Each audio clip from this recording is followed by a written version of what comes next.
You are listening to the Wild Man Podcast.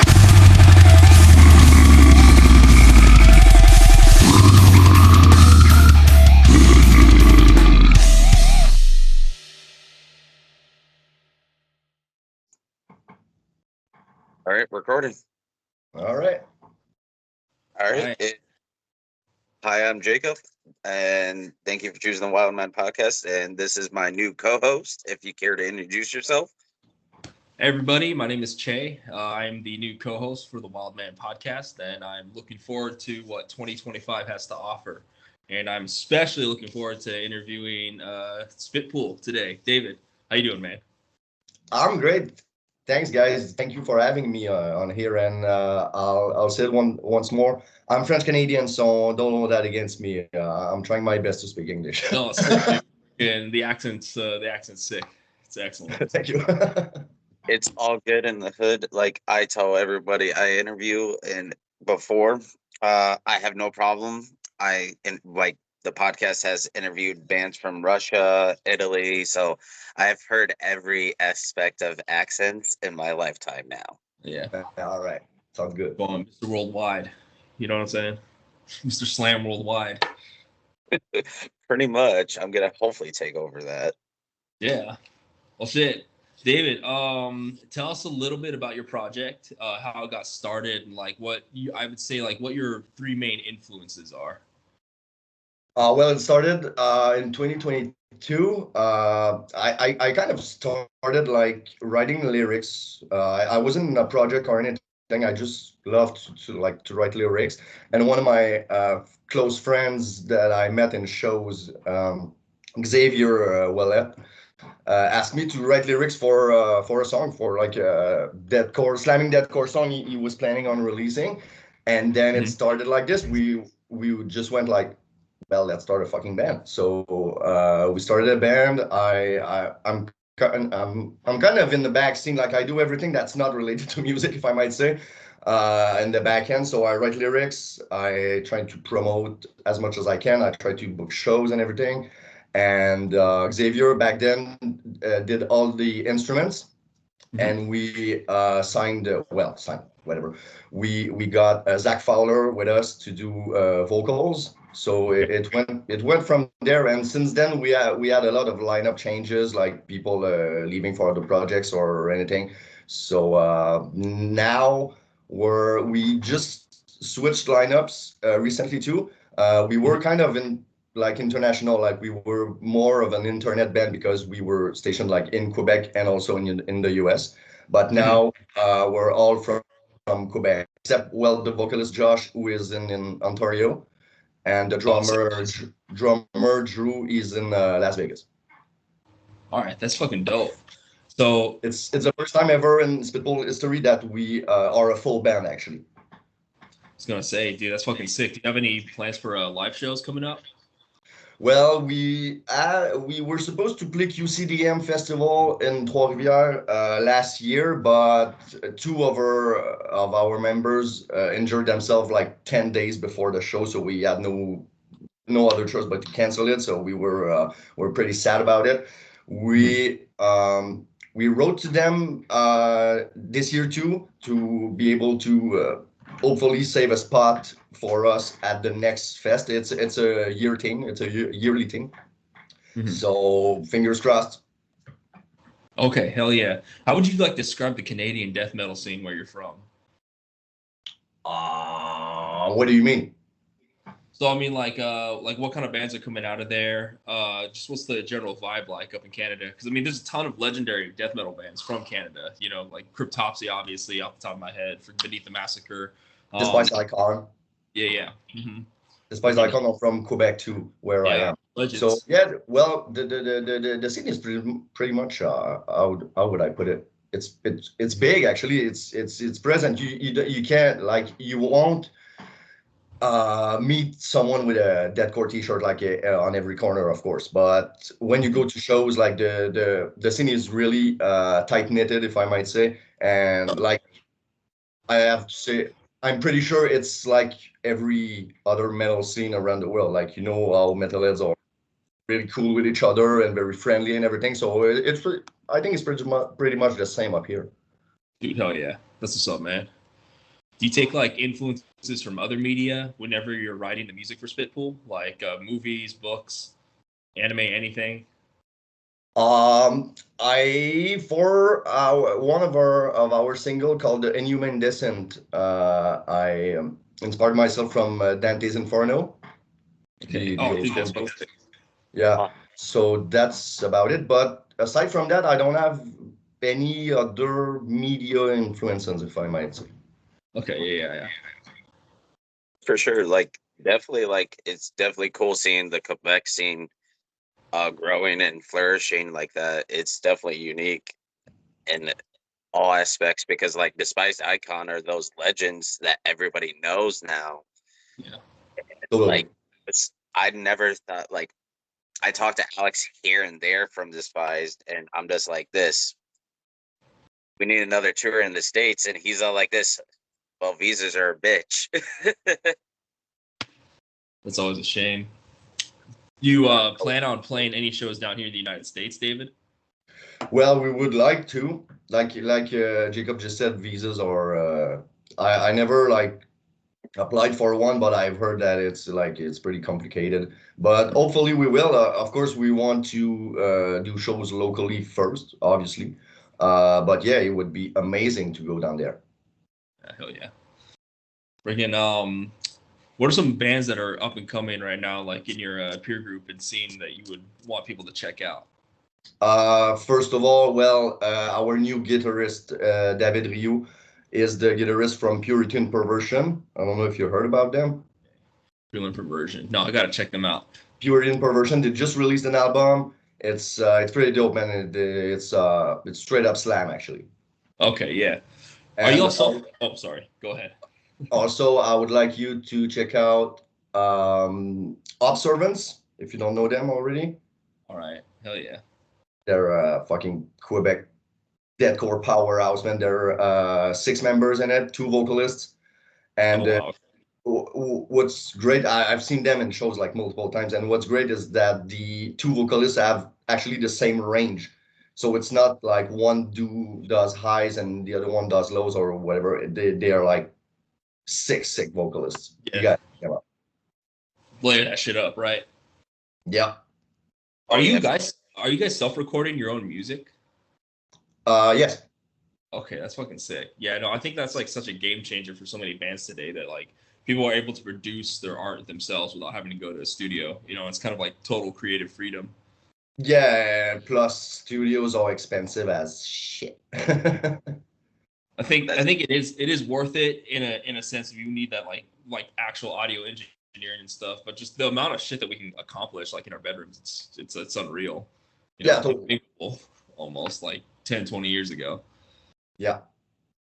Oh yeah, for sure. Like most definitely. Like I pay attention to I think the Canada scene because how close I am to Canada, I guess. And with how the scene is anymore up there, it's just insane. You guys are putting out so much. Like Canada is pretty much picking up the traction that we in the US slack in. What you mean? Sometimes in the US, like I love, don't get me wrong, there's a lot of great bands in the US, but like sometimes I feel like other countries get better at it than we do half the time. Okay. Indonesia, Indonesia slam scene, death metal scene shit. It's so crazy how much unity they have. I think how many there's a lot of population centers in the United States. And so I think there's so many different scenes across this country that it's kind of hard for all of us to get together and stuff. But I mean, what's it like up in Canada? Like, isn't it most people are like either concentrated in Quebec or Ontario? Well, from bands I know it's pretty much Quebec City, Montreal, Ontario too. Toronto scene is huge. Mm-hmm. I was gonna say being in close proximity with like that, having all the scenes stacked together in one city. It probably. I mean, do you interact with other genres that are in your hometown? Is my question, I guess. Okay, come again. Sorry. Like, do you ever go to like hardcore shows or like just straight deathcore shows, metalcore shows, and then interact with the other musicians that are there and like show them your music? Yeah, of course. Well, I do. Yes. Well, like I said, I have a 1-year-old baby, so I don't go to shows anymore. But well, as often as I would want. I You're a used good to go. dad. Yeah. I used to go to like every show that was announced either in Quebec City or Montreal. But yeah, it's been Dude, I've been to being a maybe father has two. changed a lot for you. Sorry. Oh yeah, totally. So, like, I guess what kind of advice would you have to musicians who are parents and still trying to, pursue music? Like, what are some things you've learned that you would tell other people? Well, like I said, of course you have to. You won't go to shows as often as you would want. Of course, the family is a priority. So of course, I don't have as much time as I had before the baby, before writing music. But I try to make the best of it and just find time where I can. I mean, your band seems to be doing pretty well as far as like online presence goes. Like, there's a lot of people following you. So, I mean, whatever you Um, guys are doing, um, it seems to be working. yeah, I'm trying. I'm trying to get the numbers up. Oh yeah, Yeah. definitely. Like I definitely, excuse me. I definitely love the single you guys did with Larry from Gory Pot. Like that man is absolutely a fucking legend. Yeah, totally. Yeah. And like I said, like I talked to you in DMs earlier, he's such a great guy. And when I reach out for him, I wanted to go more into the slam sound. So I was like, you think about slam, you think about Larry Wang, right? So I just reached out to him, and he was very happy to just collab with us. And I asked him how much does he charge, and he was like, people charge for that? And I was like, yeah, they do, and some of them are very expensive for just one feat on one song, right? He was like, nah, man, you're good. I'll do it for free anytime. And I was like, well, that's an honor. Thank you, man. No, that's Oh, just hella cool. He loves metal. But oh yeah, he does. He's everywhere. Mhm. that's the crazy part with Larry. Like getting to know him more last year. Like it was very a surprise for me to get a hold of him because everybody says he's so busy. Then I messaged him. He directly messaged me back, and we were talking. And like like a lot of people didn't know, but like I wasn't ready for that interview like at all. Like I was like, oh boy, this is gonna be fun because I was clocking into work, and I was like you asked me, I was at work about to clock in, and he was like, you ready for the interview? And he called me on Skype. I was like, oh, we're doing it early. Well, looks like I'm coming in late today. Hey, boss, I'm sick. Yeah, I saw that interview. Like you were literally in the Walmart aisles. Yeah, and like Larry, like me and him talk more now than I thought. Like out of the legends I've talked to, is he's one of the sweetest. Him and Don from Waking the Cadaver definitely are like the biggest influences for the podcast to keep going because they have that motivation behind us. Totally. So, like, I know you guys are released a single last year. Are you guys working on new music? Yes, we have. I think you're. Oh yeah. Oh, Yeah. okay. You were frozen. Yeah, my computer flipped out. I'm sorry about Okay. that. Yeah, we have a song that's ready. We just need to have it mixed and mastered. Which I'll give you a. I'll give you. Oh, you're both frozen. Okay. Oh, frozen again. Oh. There, Okay. There we go. Sorry about that, you guys. Hey, No, it's okay. my apologies. So yeah, we have a new song that's ready for mastering. It's called Kuru. You might Google Kuru. Cannibalism, right? Shit, Yeah, it's it's a the disease you go get from crazy. Right? cannibalism. Yeah, you get crazy and yeah, and you basically laugh yourself to death. So yeah, that's our next song, and we're working on two other songs. Like Our next song is gonna be the last one with Roy, our former instrumentalist, and Zach, our former vocalist. So it'll be like the closing song for this era, if I might say. And the few next song, we're working on a new EP actually with the new lineup. We're going more into really like slam, goofy titles, funny slam, you know, like way less serious, if I might say. That's what's up. Like I feel like slam is an all-time high right now. Like everybody's wanting it. Everybody is. And it's absolutely insane. Like anywhere you go in the country anymore, it's just like peeling flesh, especially in the States, like peeling flesh and snuffed on sight, put slam to a new light, and it's just like selling out tours. And let's be real, I never thought that was going to be possible in my lifetime. Oh, me neither, man. I saw them last year, I think. Well, everything is last year today, right?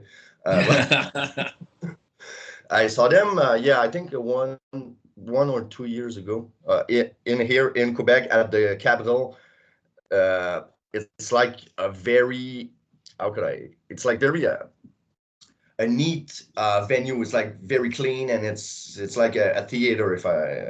If you want like the place you. Yeah, it's not a backyard hardcore show. This is like a real deal. No, man, it was sick. It was sick, and I was like, no freaking way that Peeling Fish is gonna play at that place. The place is gonna like burn down or anything. Like they're not ready. The staff there are not ready for Peeling Flesh, and they delivered, man. It was amazing. Yeah, shit. It's so crazy how popular it is now, and like just see. I mean, because I feel like metal and sort of like that more darker sort of alternative form of art is a lot popular. It's like really popular now. 2024, there were a ton of horror movies that came out that all of them were hits. I think Terrifier 3, incredibly gory film, you know, but it made like I think 80 million at the box office. So I mean, people love this stuff, you know, this kind of like mix of like humor and violence, I guess, that Slam delivers, you know. But it's just insane to see like, you know, venues sell out and stuff, and how many people are like into it, how much energy is being put into this stuff, you know. Totally. But you're part of that now, man. You know, you're helping with that, you know, up north. In I'm happy about it. Frozen wastelands of Canada. Shit. Yeah. You know? Well, it's not that frozen today. I'll tell you, man. It's not the Christmas I had when I was a kid. There's absolutely no snow out there. Oh, it's scary. It's been raining for like 3 days straight, and yeah, we don't have snow anymore. But normally at this time of year, there would be like a few feet of snow outside. Yeah. Oh man, it's that climate change shit, dude. Like, how do you see the future of music going on? I guess now, like in 2025 in general, like, do you think like internet content is going to become more important, or do you think you're going to be playing more live shows, more in real life interactions? Yes, we definitely plan on doing more of real life interactions, like you said. Like we never played shows yet. Like I said, because we were kind of in Quebec and the US, so it made it difficult for us to first jam together, just actually meet up and do shows, obviously. So yeah, we would. 2025, our main objective is definitely playing shows. Oh yeah. What are some dream collabs that you have? I reached out to I can't remember his name, the vocalist from Larcenia Row. I reached out to him like, well, a few months ago, because they released like their EP, their last EP, and I was blown away, man. It's so dope. So I would love to collab with this guy. Totally. Yeah, Larcenia Row is they're absolutely amazing human beings, and like I've seen them on the last tour with Crown Magnetar and them Extermination Dismemberment. And that was so like a different, unique show. Like I was like, I'm gonna get real close. We'll see where this goes. And like I love supporting shows. And like Ryan sat right in front of me, and he's all like this, doing the whole motion of everything. And I'm just like, okay, this guy is intense to another level. Yeah, I've never saw them live, but I can't wait. You know, dude, do you plan on bringing your kid to your shows if it's like an all ages venue, like putting the ear protection on them and shit? I would love to. Maybe not the baby yet, but by my 11-year-old son, yeah, I would love to. I would love to. Okay. He's not Oh, like a full-on metalhead, but he headbangs when I'm in the car with him, and yeah, he loves metal. That's what's up. Make him listen to metal when he's playing Fortnite. That's how it should go down.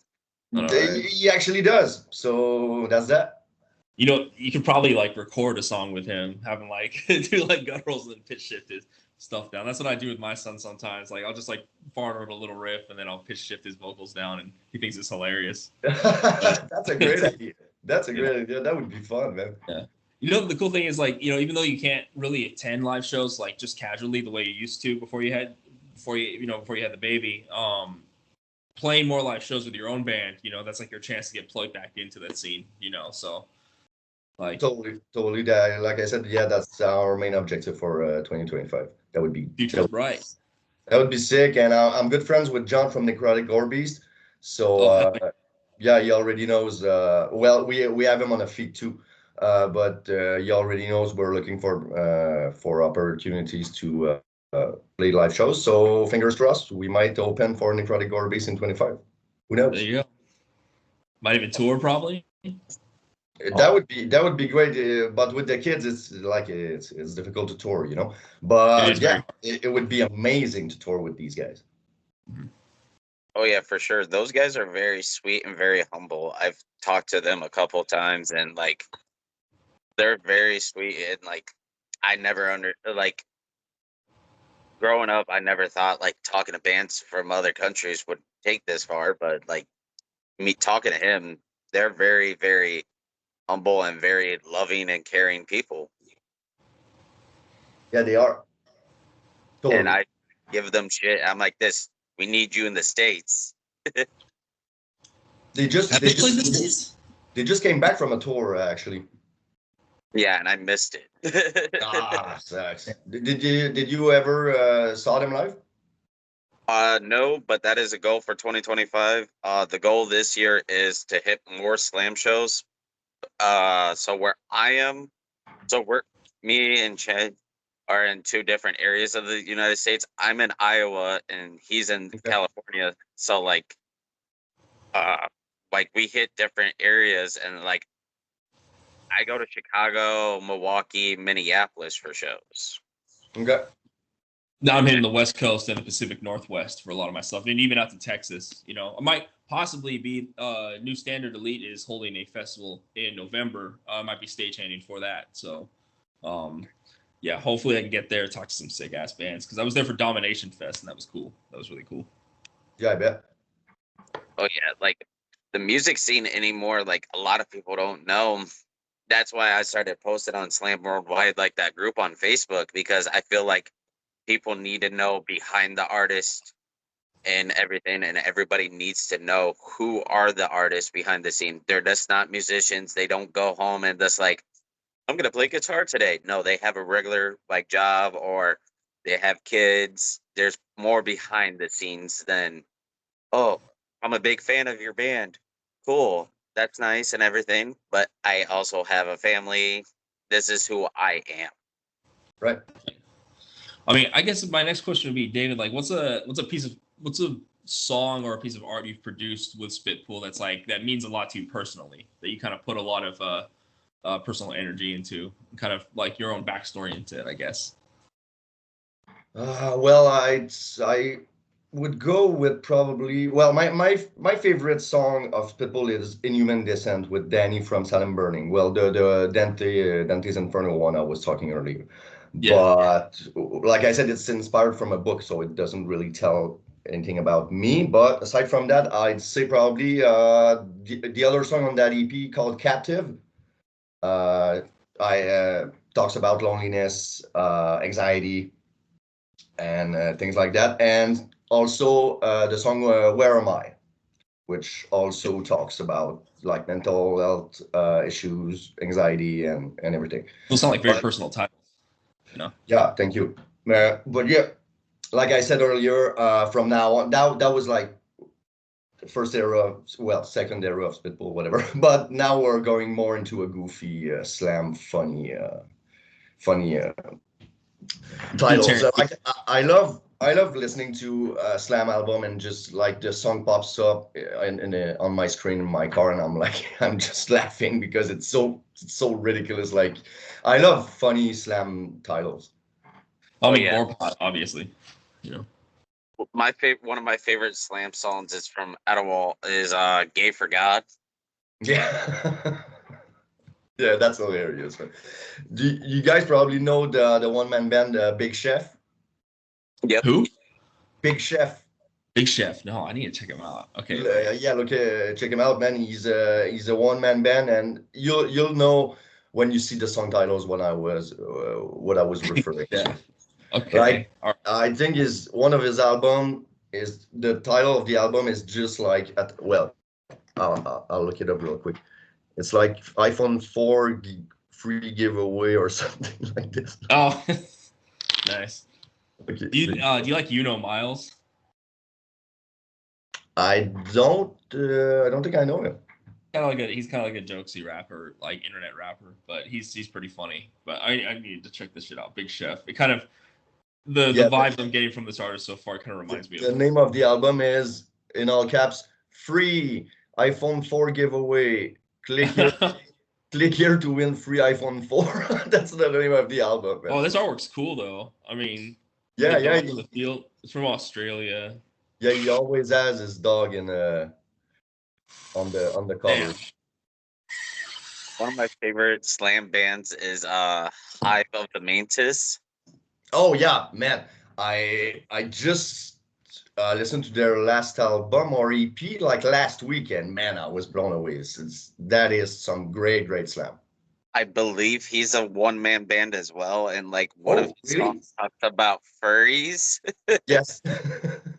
Yeah, I didn't know he was it was one guy though. I didn't know that. Yeah, I got lucky enough to talk to him. He's a very sweet guy.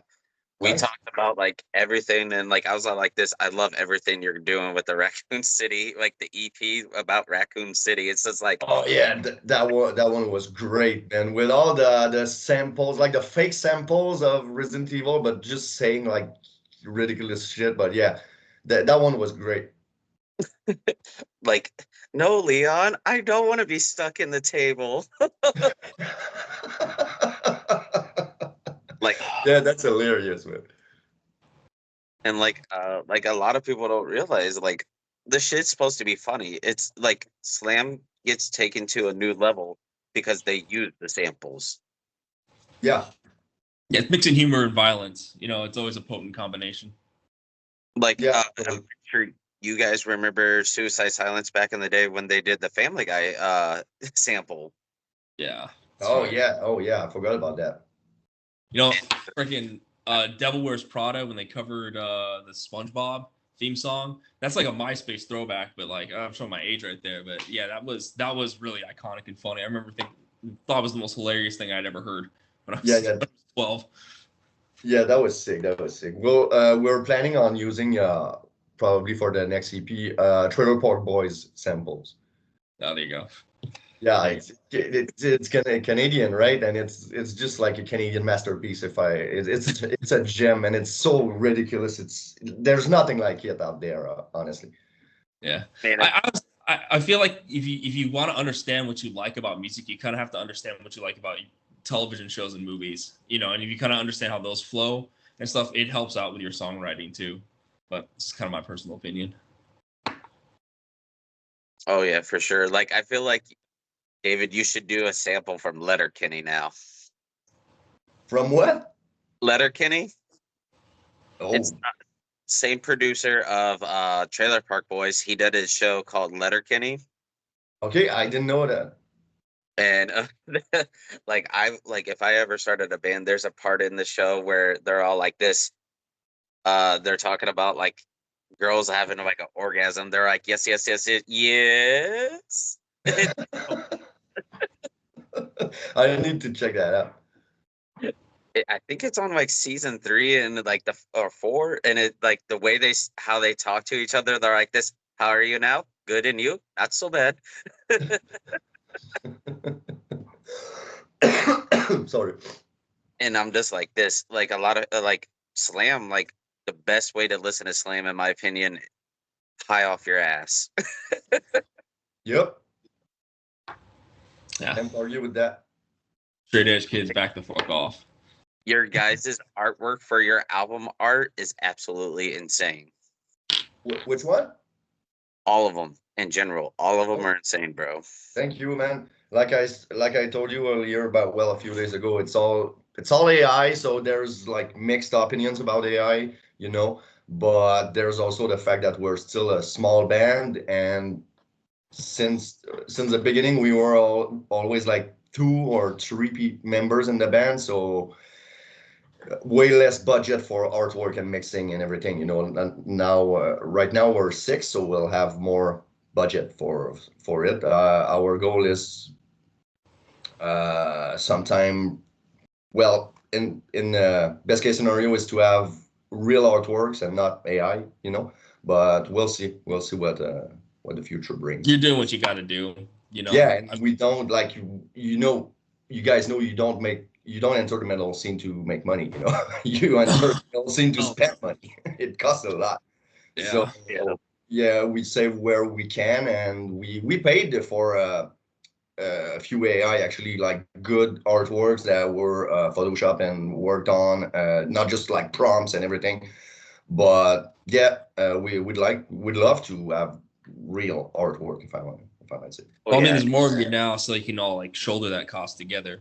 You know? Yeah, exactly. That's the goal. Yeah. Like, most definitely. Like, when you asked me about the Otic one, if you ever need artwork, that's my opinion, the best way to do it. Otic is a very humble guy, very, very sweet guy. So, like, when we were talking earlier about the language barrier, Otic doesn't speak English that well. Okay. Like, even with messages, he'll be like this. Like, he messaged me last night. He was like, "Happy New Year, G." I'm like, "Happy New Year." He's like, "You have a good one." I'm like, "All right, where's this?" Yeah, I get it. Otic is, Yeah. believe it or not, he is coming to the States next year. And if you need artwork, like I said, like when I met him, I knew who he was because of the Suicide Silence, Slipknot, and everything artwork he did. And I was just like, I'm gonna go for it. And if he turns me down, I understand he does big bands and big calibers. And I was Millions like, of people see his art. and I was like, this, would you be interested in doing my logo? Because the original podcast was supposed to have Kalen Stokes do it. Okay. But Kalen Stokes, I was like, hey, can you do me a logo and like some art? And he was like, yeah, no problem. I was like, how much? He was like, $900. I was like, Oh, nope, damn. nope. I was like, I'll come back to you. That's But that's an expensive logo right there. then I asked Otic, and Otic's like, just pay me $50. What? Yeah, he's that very humble and very sweet kind of guy. Oh my God, that's an amazing artwork for $50, man. That's why I asked you. I was like, Yeah. well, I kind of know him. I never talked to him, but I have him on Facebook and I see all the art he does. And man, I would never have thought that he was that cheap. I was expecting a few hundred. For like the main artwork with like the alien and the guy, that was a different price. I bet. Yeah. But like, Otic was It makes sense. But he's Like, legit. He's legit. Like, yeah, he is, and he has to make money, you know. So Yeah. it's all good. Makes sense. like I said, he's coming to the States next year, and a lot of people don't know that because he's flying into where I am. So, and like he's staying with me for a week, and I was like, this Oh. is absolutely insane. And I was like this, are you gonna be okay? He's like this. Yeah, I'm fine. I was like, where do you want to stay? He's like, if with you, if possible. I was like, that's fine. I was like, you don't have to pay anything. He's like, I'm doing the artwork for you. The only thing I want you to do for me is teach me English. Wow, that's There you go. great, man. Because like he wants, like, a lot of his clients are coming from the States now. Right. And like when me and him talk all the time, like he did his 2024 like saying thank you for everything, and like when he tagged me, and I never thought I'll be in the same post as Slaughter to Prevail. Right. Good point. So like next year, see, I'm so used to being in 2024 now. There's gonna be big things coming our way. I bet, man. I'm excited for you. So like I'm glad like when you messaged me, like my goal when I was tagging like Slam Worldwide and everything is to find those bands that were like this, watch an interview, they're like, oh, I want to be a part of that. Because that's why when I made that post a long time ago and like 30 of it was laughing at me saying I want to work with Slam Worldwide because I was all like this. If I can hit that demographic, I'm pretty sure I can cover half those bands and he just gives me a list and I'll hit them up. It gets the scene to flourish more. Yeah. Totally. And Slam Worldwide, in all honesty, in my opinion anymore, Slam Worldwide isn't Slam. Like No, no, it's not. It's not. I've always thought that. It's deathcore basically. It's a streaming platform. I use it. I mean, my bands are on that place too. So I'll love to slam worldwide from here. But I feel you guys on that. They are branching out into a lot of different genres. That's for sure. What are your bands, by the way? Oh, mine. I'm in Chorectomy. I was in Infinectomy up until recently. I used to be in a band called Skin Stripper as well, and I'm in another band called Inhumane Deception, based out of Okay. Florida. So Nice. yeah, I'll have to check those out. Deathcore Slam. Hey man, yeah, hit me up afterwards. I'll send you the links, dude. But Yeah, I mean, of send me course. all any projects you've been a part of, too, David. Like, send that shit to me too, because I want to hear that. You know, All I right, but think there's only Spitball for now. We our last vocalist Zach made featuring on the latest Necrotic Pestilentia EP. okay. I don't Oh know yeah, if you know them. Well, it's a one man slam band, and yeah. he's great, man. The But yeah, crowd. that's about. I only have the Spitball. Spitball is my baby. I'm fun fact. I'm the only original member left. Yeah. How long has I forgot to ask you about this, but like, how long has Pitbull been a band then? Like, how long has this project been going on? Since Since 2020, since June 2022. Okay, okay, Yeah. I see. I'm sorry. We asked that No, it's earlier. okay. You're good.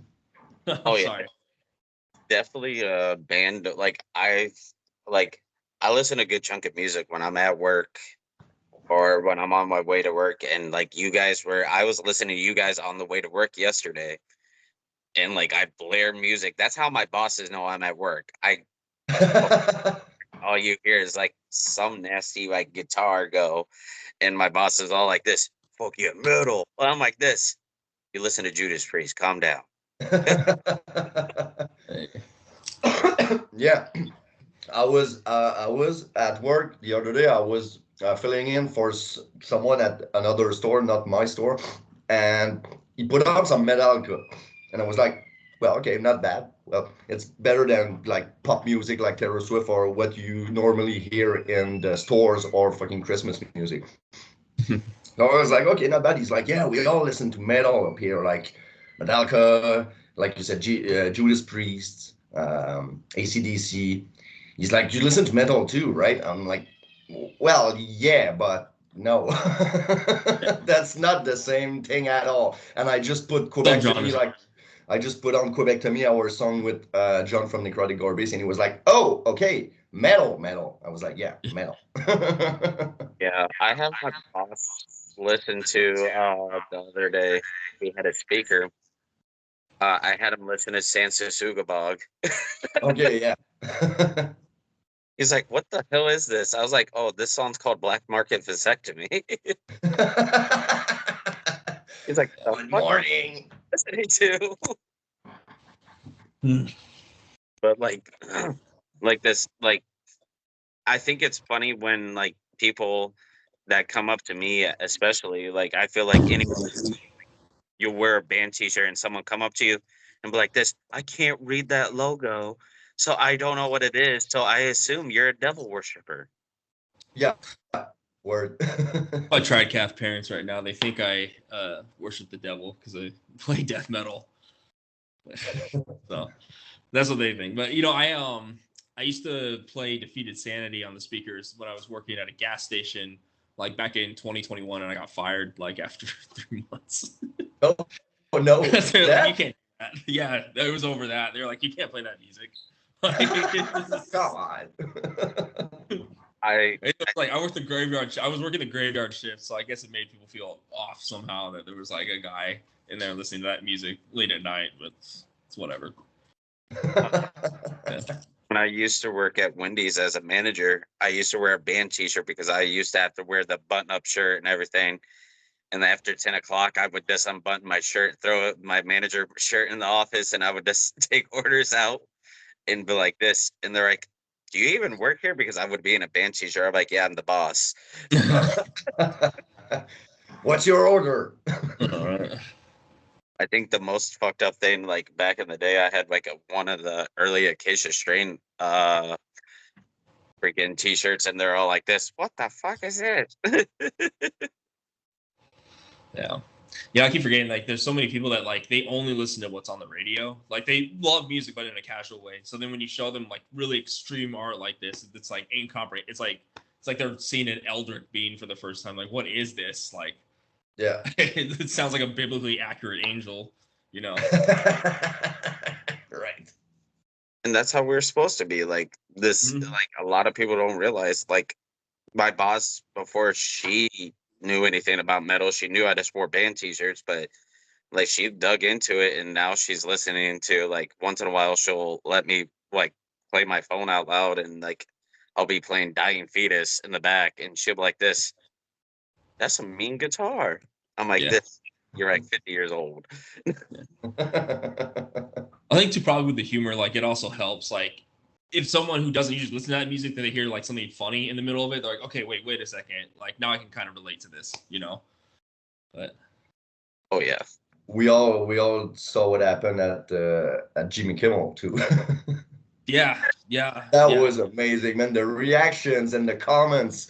And this one guy, you probably saw the comment. He said he was trying to enjoy the show with his teenage son, and he said like, yeah, exactly. At the third or fourth jump of the guitars, he was in tears. I was like, wait, what? And then I saw it. Well, I didn't saw it live, but I saw it a few days after, and I was watching with my girlfriend, and I was like, you saw right there was a teenage boy crying right there at the fourth jump of the guitar. It was like, there he is. There's a little asshole right there. Just switch channels, man. Just don't watch it. And you know, right? How can you cry because of guitar riff, man? I don't understand. And it's not that heavy. It's scary to some people. It is. Honestly, it's scary to some people. The Olympics too, you know, Gojira. Oh, that was amazing. That was amazing. I wasn't ready for that. The whole freaking world like got a face full of metal right there. I thought that was sick. You know. Yeah, that was a great day for metal. Mm-hmm. Oh yeah, like anymore, like I feel like we're getting more and more accepted into the world, because like, how do I put this? Like, look at TikTok. A lot of these bands started on TikTok, and TikTok kicked off a lot of these bands. Like, shout out to Will Ramos. Like, he did that one take on TikTok. Yeah. Absolutely insane. Like, my boss, I showed her, I was like, this, you gotta watch this video. And I showed her, I was like, he's doing this in one take. Yeah, this guy's amazing, man. Drake shared Entheos, I think, on his Instagram. I don't know if you've heard of Entheos, but it's Naveen Koperweiss and his wife, Cheney Crab. Yeah, I saw them live up here, actually, with Vilvodinia. Well, it was the Tech Trek 5, so it was Arxpire, Inferi, Entheos, and Vilvo. Yeah, and then I think they also were on Kai Cenat's stream as well too. But like, yeah, it's getting out there. It's just getting out there. Tech Trek though, that's fucking sick. I have to see Vulvodinia live, man. What were they like? It was insane, and it was back when Duncan was still there, before we learned that he's a piece of shit. Yeah. He's an angry asshole. But am I allowed to say that? Is that gonna get us? Sorry. Is that gonna get us canceled? Is that gonna get our podcast canceled? Sorry. But he was actually very sweet. Well, every show I go to, I try to get the VIP package if I can, but there was none at this one. But it was a small venue, like maybe 200 or 300 people. So yeah. every time I go see a show, I bring a pre-roll blunts for the bands to Yeah. give them when I kind of know that they smoke, right? Yeah. And I smoked one with the bassist, with Chris, the bassist, outside, and I gave him a few. And then when the doors opened, I was the first one there, and the room was totally empty. There was just Duncan's like at the bar, just chilling. I was like, "Hey, Duncan," and he kind of jumped in my arms like we were like old school friends, and it was the first time we met. And I was like, "I'm the guy who gave you blunts." He was like, "Oh, you want to smoke one right now?" And we went. Uh, Back at the back of the venue outside, and we smoked like 4 or 5 in a row with all the band, and they kind of missed their cue, and the vocalist from Oxfire came out. The vocalist from Oxfire came outside, and he was like, "Guys, you were on like 10 minutes ago. Go on the stage." Duncan just Duncan just like took a few hit, gave it to me, ran inside, got on the stage, grabbed the mic, and Yeah. began his thing. It was amazing. It was a great show, actually. Yeah. Aside from all the BS that came after. No one is completely bad or good. You know, I mean, I'll say Yeah. that. No one's completely bad or good. You know, you caught Duncan on a good day. So It's definitely insane to think about that with Duncan. Like, I'm friends with him on Facebook. He actually follows the podcast, so Oh, he nice. cancel us. Don't worry. And the craziest thing, like, I seen him in Iowa City, and I was just chilling by my buddy, and we were just listening to a band because we're like, we're not a big fan of that. But like when Volvadina came on, we watched them, and then Duncan walks by me, taps me in the back, and he's like, "Good show, man, good show." And I'm like, "This, I didn't play, bro." And he was all like this. I was like this, and I was like, "All right." And then like I was wearing a Volvadina shirt, and I felt someone tugging on my shirt, and I'm just like this. What the fuck is going on? I'm just trying to enjoy a show. Finally he get like a big grip of it, and he shoves me outside the like back door where the bands load in, and shoves me up against the wall. And I don't know it's him, by the way. And I'm just Okay. like, who the fuck is trying to mug me right now? And I turn around and I see Duncan. He's like, "Don't move, don't move. We're signing your shirt." Oh, wow. Nice. And so like I have a Volvadina shirt signed by all the members, and Duggan kept giving me a hug. He's like this. You put on a great performance. I was like, I don't know what you mean. That's hilarious, man. I was like, David, have you had any crazy fan interactions yet? Like, with your Sorry? music? Have you had any crazy fan interactions yet with your music or your art? Just like someone who comes up to you randomly is like, "Hey, I love Spitpool." It's crazy. It actually, doesn't happen often. Well, rarely. I can count it on my But it fingers. still But happened. That's fucking yeah, sick. it happened a few weeks ago on December 21st. I was at a pool place, like we're playing pool. It was our work Christmas party, and I had an NLFC t-shirt on. And I just went to go to the bathroom, and some kid just yanked at my t-shirt. Was like, "Hey, great t-shirt. Well, you're from Spitpool, right?" And I was like, "Whoa, that's so random." I was like, "Well, yeah, thank you, man." So it was, and it happened another time when I was in Montreal at a show. I can't remember which one, and a few person was like, "Hey, Spitpool's in the house," and I was like, "Man, I'm just no, yeah, thanks, I guess." That's dope. That's Yeah, dope, that's man. cool. Yeah, it's cool, of course. That's two more times it's happened in my life. Shit.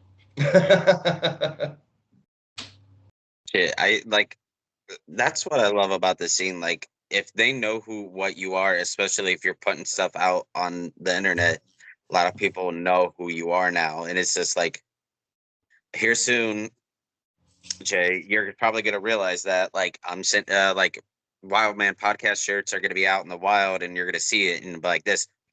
Oh shit, we're gonna be. I'm sending you a shirt when they come in. It's gonna be absolutely insane. Yeah, we all got big plans for 2025. Yep. Like I did the Walmart thing. Like I was the dude on dirt for aborted, and I went to the Artist Murder, and they're all like this. Oh my god, it's the guy from Walmart, and I'm like, I'm trying to pee. There you go.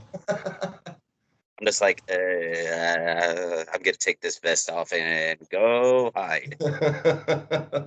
Thankfully, that night was actually a good night because like they gave me VIP, so they're like this. You could go anywhere in the venue. So I saw where the bands were going. I was like this. I'm gonna test my limit and see if I go back here. I went back there and I stayed back there all night with Angel Maker Oh, that's great. because I was like, I'm not doing this crowd shit. Yeah, I try to go like I said, I try to go as much as VIP packages as I can. I've saw a few. Sorry, I have a wall on my in my living room with all the posters like signed by the bands and the lanyards and everything. I actually met. We were talking about Will Ramos. I met him in Montreal a few years ago, and I gave him blunts too, and that was funny. Like we're just waiting in line to like meet them and have like pictures with the bands and everything. And I walked up to him and I was like, I have a gift for you. He was like, oh yeah, really? He was very energetic. He's like so enthusiastic. I was like, you guys still smoke, right? He's like, yes! He yelled in the venue and like everyone stopped talking. Everyone was like looking at him. The security were almost like with the sticks in hand and they were like, what's going on? He was just yelling, yes, we do smoke weed. And he was so grateful that I just gave him blunts. And he's such a cool guy. I haven't had the opportunity to meet Will yet. The craziest interaction I had was Vincent from the Acacia Strain, and I've met him a couple times before, but like I went up to Chicago like 3 hours before the show started, so I was the first one in line, and I see a big shadow coming from like outside the exit door, and I'm like, that's a tall shadow, and I see Vincent just going into a car again. Is I'm guessing DoorDash, and I'm just like this. Vincent, and he turned around like a chicken in his headlights. He's like, I was like this. Oh shit! I interrupted his day. And he was all like, I was all like this. Because he's straight edge. He doesn't smoke or anything. So like, I just was like, hey, I just got a tattoo for you guys. Like, I had lyrics tattooed on me and like Dr. Doom. I was like, can you sign something? He's like, let me guess, a bunch of vinyl. I was like this, no. And I took off my like hoodie and I was like, can you sign my tattoo? He's like, oh yeah, sure. Then like more fans were coming his way and he's all like this. He signed it real quick, gave me the marker. He's like, I'm gonna go eat and I'm gonna be left alone for the rest of the night. He said a bunch of vinyl. Oh my god, he's used to people just getting the autographs. They can A resell bunch them. of vinyl. Yeah, poor guy. Well, I'm part of a Case Train group on Facebook, and like a lot of people like shove vinyl in his face and everything. He's very humble to his fans and everything. But when he wasn't feeling good that day, so he was like, I just don't want to sign a lot. Yeah. Right. But he's he still signed your tattoo though. I'm sure he appreciated that. Oh, I sent it to my tattoo artist. My tattoo artist copied it. Now it looks like a permanent marker's on my skin. Oh, that's sick. That's Oh, cool. okay, you got tattooed over it. If I can That's show it, great. that's his signature right there. Wow, that's amazing, man. Such a great idea. So like, it's crazy to meet some of these musicians. Like my buddy got to meet CJ before he got kicked out of Thy Art Is Murder. Like he gave him a few blunts and a cigarette. Yeah. So I don't think I have any more questions. Do you, Shay? No, I think I think we got everything. It's a good conversation. That was amazing, guys. Thank you so much for that opportunity, and I'm honored first to be on the podcast, and second, well, to be the first of 2025. You talking about 2025 is gonna like blow up, and it's gonna be way different for you in a positive way. So I'm honored to be the first one that comes on this year. Thank you, Spitpool. Hell yeah, David. Thank you. All right. Enjoy your day, guys. Thank you again. And The Wild